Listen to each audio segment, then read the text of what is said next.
So hello guys welcome back in new video. So यदि तपाईँ visit भिसामा Dubai आएर काम गर्ने सोचमा हुनुहुन्छ भने म तपाईँले एउटा कुरा मात्र भन्न चाहन्छु। यदि तपाईँको कोही मान्छे छैन दुबईमा जब लगाइदिने काम लगाइदिने तपाईँको कोही मान्छे छैन भने तपाईँ दुबई कहिले पनि नआउनु होला।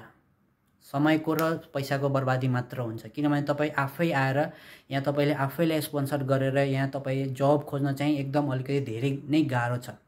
सो यदि तपाईँले रिकमेन्ड गर्ने कोही छ, चिनजानको मान्छे छ, कम्पनीमा छ भने तपाईँ भिजिट भिसामा आउन सक्नुहुन्छ सस्तोमा।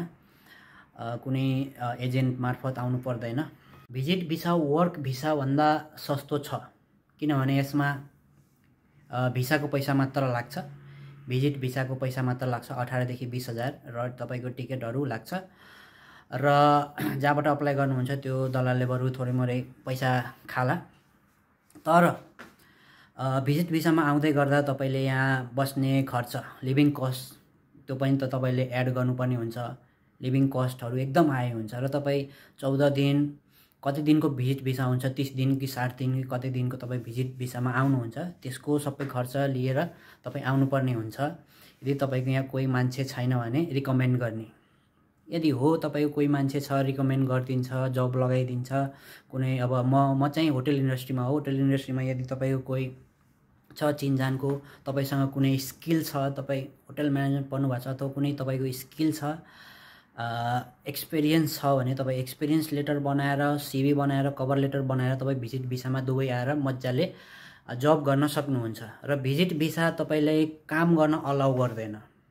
भिजिट भिसालाई इम्प्लोयरले, जसले तपाईँले जागिर दिन्छ त्यसले भिजिट भिसालाई वर्क भिसामा कन्भर्ट गर्ने काम चाहिँ इम्प्लोयरको हुन्छ, जसले तपाईँले काम दिन्छ। यहाँ कम्पनीले त्यो गर्ने गर्छ।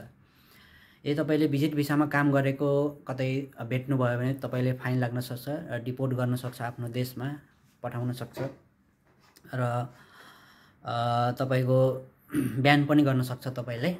सो फाइनल कन्क्लुजन भनेको के हो कि तपाईँको कोही स्पोन्सर गर्ने यहाँ कोही कम्पनी छ। यदि तपाईँले अनलाइन अप्लाई गर्नुभएको छ, कुनै यहाँ रिकमेन्ड गर्ने कोही छैन तर अनलाइन अप्लाई गर्नुभएको छ, जब तपाईँले सेलेक्ट गर्यो भने त्यो कम्पनीले तपाईँले यदि दुबई आइसकेपछि तपाईँले यदि जब दिन्छ भने त्यो अवस्थामा पनि तपाईँ दुबई भिजिट भिसामा आएर जब गर्न सक्नुहुन्छ।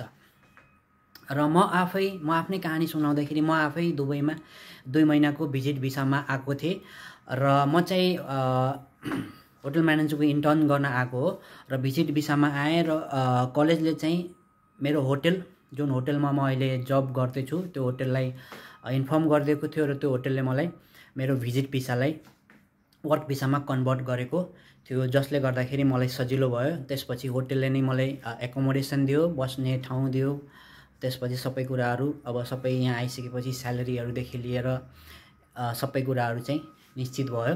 हस् त आजको भिडियो यति नै। भेटौँ नेक्स्ट भिडियोमा, तबसम्मको लागि बाई बाई।